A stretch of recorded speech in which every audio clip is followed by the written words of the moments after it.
Cette semaine, Gabriel Attal a été nommé Premier ministre par Emmanuel Macron. Comme Attal l'a dit dans son discours d'investiture, le plus jeune président de l'histoire nomme le plus jeune Premier ministre de l'histoire. Il a également affirmé que sa nomination était le symbole de l'audace, du mouvement et de la confiance accordée à la jeunesse. Pourquoi pas ? Mais cette nomination ne serait-elle pas le symbole d'autre chose ? Nommer Attal Premier ministre, ne serait-ce pas le symbole de l'inspiration machiavélienne d'Emmanuel Macron ? Car, le saviez-vous ? Pendant ses études de philosophie, Emmanuel Macron a écrit un mémoire sur Nicolas Machiavel. Cela éclaire beaucoup de choses. Macron est-il machiavélien ou même machiavélique ? C'est ce qu'on va voir dans cet épisode. On va parler Macron, Attal, politique, famille des Médicis et bien sûr, machiavélisme.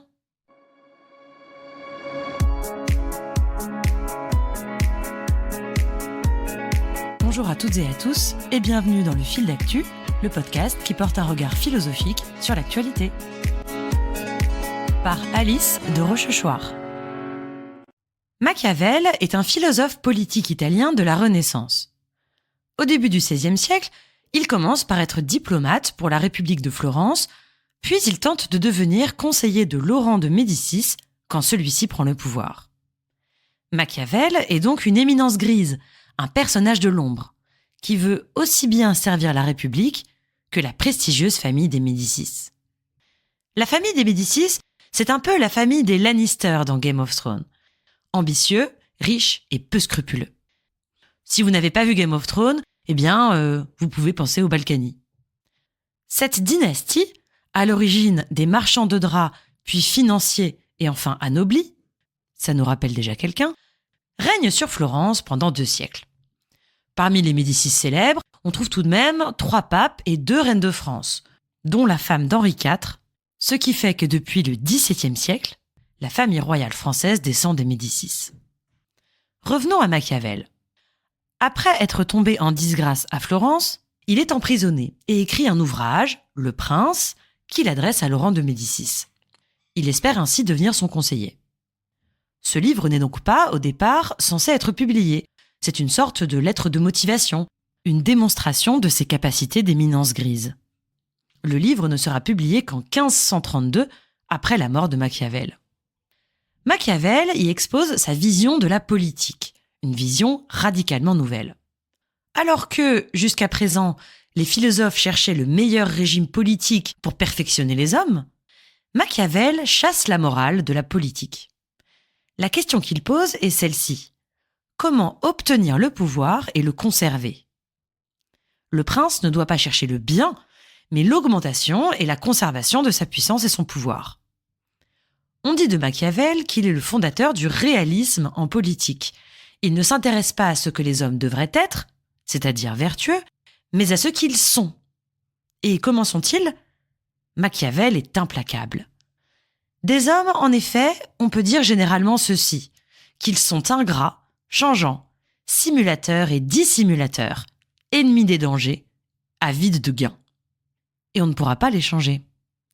La fonction du politique, c'est alors de maintenir l'ordre, de maîtriser les aléas de l'histoire et le hasard de l'existence face à l'inconstance et à la vilainie des hommes.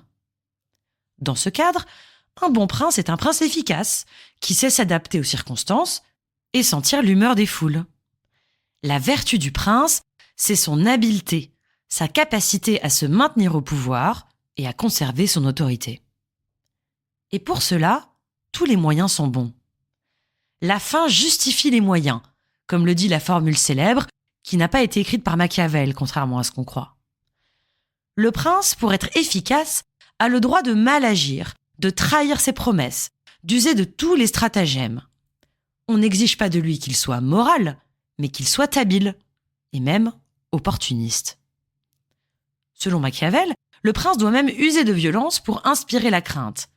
Car, pour se faire obéir, la crainte est plus efficace que l'amour. Le prince doit faire des démonstrations de sa cruauté, des actions violentes pour faire peur. Il doit savoir utiliser la force et la loi. Il doit être lion et renard, c'est-à-dire fort et rusé. Cette pensée politique choque déjà les contemporains de Machiavel. à une époque qui s'intéresse énormément à la vertu. L'ouvrage est rapidement censuré, car jugé immoral par l'Église. L'adjectif machiavélique, qui signifie perfide et calculateur, apparaît peu après la publication du Prince. Ce terme caricature la pensée de Machiavel, qui est moins diabolique qu'on ne le dit. D'ailleurs, pour désigner des concepts véritablement conformes à la philosophie de Machiavel, on utilise plutôt le terme de machiavélien. Quoi qu'il en soit, cette pensée philosophique, le machiavélisme, a une portée considérable. Et Machiavel a influencé la majeure partie de la philosophie politique. Depuis Spinoza jusqu'à Arendt, en passant par Rousseau, il ne laisse personne indifférent. Y compris notre président, depuis ses études de philosophie. Alors, Macron est-il resté fidèle au machiavélisme ? Machiavel était un philosophe de la Renaissance. Macron, lui, est le chef du parti Renaissance. De fait, la politique de Macron a bien des points communs avec la pensée du diplomate florentin. Son sens de l'opportunité, tout d'abord. On ne peut qu'admirer l'habileté dont il a fait preuve en 2016 et 2017. Il est parvenu, en un an, à neutraliser ses ennemis, à tirer parti de la crise des partis politiques et à créer la surprise en se faisant élire à seulement 39 ans. Voilà qui aurait rendu Machiavel admiratif. Pour conserver le pouvoir, Macron ne recule devant rien. Il change de politique, n'hésitant pas à quitter le centre et à mettre le cap de plus en plus à droite, au gré des opportunités. Il ne tient aucune de ses promesses de campagne et n'hésite pas à user de violence en réprimant sévèrement les oppositions et les manifestations. Et surtout, conformément aux préceptes machiavéliens, il dissocie peu à peu la morale de la politique. Son changement de discours est remarquable. En 2017, au début de son premier mandat, il défendait la moralisation de la vie politique, voulant constituer une république exemplaire.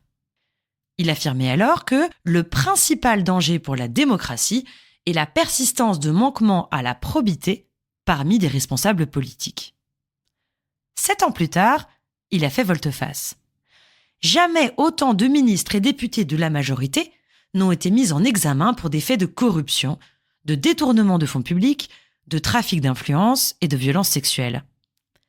Les affaires se succèdent, les responsables politiques sont maintenus.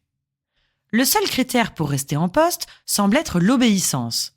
Ceux qui exécutent sa volonté restent, les autres sont remerciés. L'efficacité, oui, la morale, non. En décembre, au sujet de l'affaire Depardieu, Macron affirme même que la Légion d'honneur n'est pas là pour faire la morale. Le divorce entre morale et politique est prononcé. Mais Macron a-t-il lu Machiavel jusqu'au bout ? Un des apports philosophiques précieux de Machiavel est son analyse de la division irréductible au sein des cités, entre le peuple et les grands. Les grands désirent commander et opprimer le peuple. Le peuple, quant à lui, souhaite ne pas être opprimé. Or, selon Machiavel, le prince doit s'appuyer sur le peuple, et pas seulement pactiser avec les grands de façon tyrannique. Le prince doit maintenir l'équilibre entre les forces sociales, gérer les conflits entre les deux grands groupes. D'ailleurs, selon Machiavel, le conflit est source de liberté, car il permet le mouvement, l'évolution, la progression vers de meilleures lois. Macron, à l'inverse, fait souvent preuve de mépris envers le peuple qu'il gouverne. Il parle de ceux qui ne sont rien, il emmerde les non-vaccinés, il affirme que la foule n'a pas de légitimité. Il ignore et réprime toutes les manifestations, aussi bien les gilets jaunes que les manifestants opposés à la réforme des retraites. Et il n'hésite pas à gouverner à grand renfort de 49.3, l'article de la Constitution permettant de passer outre le vote du Parlement. Le conflit, ce n'est pas sa tasse de thé. Pas de machiavélisme ici. Machiavel nous dit aussi que le peuple est légitime, qu'il faut savoir l'écouter, et que le prince doit absolument éviter d'être haï. Le chapitre « De la manière de fuir le mépris et la haine » est d'ailleurs l'un des plus longs du livre Le Prince. Macron est pourtant extrêmement impopulaire, et il s'approche doucement du record détenu par François Hollande. Aujourd'hui, seuls 23% des Français disent lui faire confiance. Mais peut-être que la nomination de Gabriel Attal à Matignon est le signe que Macron a relu Machiavel. Conformément aux préconisations du philosophe, il s'entoure de quelqu'un de populaire. Attal est, depuis quelques semaines, la personnalité politique préférée des Français. Et surtout, c'est un expert de la communication, qui maîtrise les codes à la perfection. Très investi sur les réseaux sociaux, il jouit d'un capital sympathie immense et donne une impression de proximité. Voilà qui est très machiavélien. Car pour Machiavel, ce sont les apparences qui gouvernent le monde. Ce n'est pas l'éthique, mais l'esthétique du pouvoir qui prime. Machiavel nous dit « Il n'est pas nécessaire à un prince d'avoir toutes les bonnes qualités, mais il lui est indispensable de paraître les avoir. » Or, Attal est le parfait symbole de la dynamique et de l'audace qui manquait dernièrement à Macron. Il est le premier ministre ouvertement homosexuel en France. 10 ans après le mariage pour tous, il donne ainsi une véritable impression de progressisme. Pourtant, à y regarder de plus près, Attal défend des mesures conservatrices, voire réactionnaires, comme le retour de l'uniforme à l'école. Il a aussi affirmé cette semaine que l'ordre et la sécurité étaient ses priorités absolues, ce qui ne sont pas, vous en conviendrez, des valeurs portées par les courants progressistes. Sa nomination parfait ainsi la stratégie macroniste machiavélienne, ou machiavélique, je vous laisse juge. L'apparence d'une jeunesse dynamique et progressiste, le monde de la tech et de la Startup Nation, derrière laquelle se cache une politique ferme et conservatrice. Attal est le parfait acolyte du président Macron, un pur professionnel de la politique, habile et stratège. Il est son clone, jeune, issu de la bourgeoisie, de la mouvance libérale centriste. Il voulait même, comme Macron, devenir acteur. Et comme Macron, il est très difficile de cerner ses convictions politiques. Voilà encore qui est très machiavélien. D'ailleurs, le paradoxe de Machiavel, c'est qu'il divise absolument ses lecteurs. Certains philosophes en font l'allié des puissants, voire le précurseur du totalitarisme. D'autres, comme Rousseau, en font un révolutionnaire avant l'heure, du côté du peuple et de la démocratie. Chacun voit Machiavel à sa porte finalement. Un peu comme Macron, qui a fondé toute sa carrière politique sur le « en même temps » de droite et en même temps de gauche. Mais cette ambiguïté provient peut-être du projet machiavélien lui-même, qui prône sans arrêt le mensonge et la tromperie. Rousseau nous dit ainsi « En feignant de donner des leçons au roi, Machiavel en a donné de grandes au peuple. » Mais comment en être sûr ? Comment savoir ce qui est fin et ce qui est vrai quand toute la pensée est fondée sur la duplicité ? Alors, quelle pérennité pour le duo Macron-Attal ? Est-ce qu'à fonder sa stratégie politique sur le machiavélisme, Macron ne crée pas les conditions pour se faire trahir ? Et si la morale est exclue de la politique, comment envisager l'éthique nécessaire pour tenir ses promesses ? Si Gabriel Attal est le dauphin ou le poulain de Macron, difficile de ne pas faire un parallèle avec le Macron de 2016, quand il était ministre de François Hollande. Macron disait alors « J'ai une loyauté personnelle envers François Hollande. Je lui dois de m'avoir fait confiance et de m'avoir nommé au gouvernement.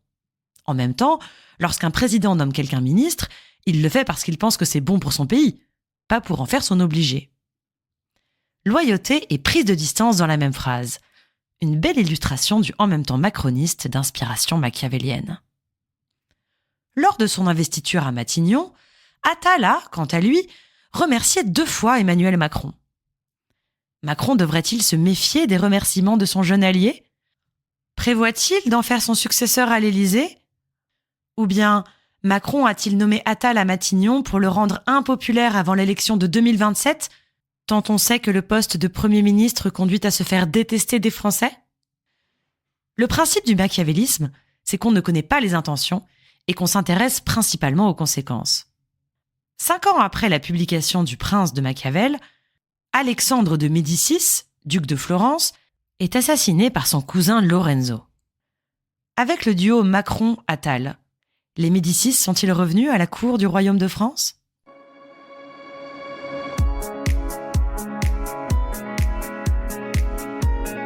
C'est la fin de cet épisode. On se retrouve bientôt pour un nouveau fil d'actu.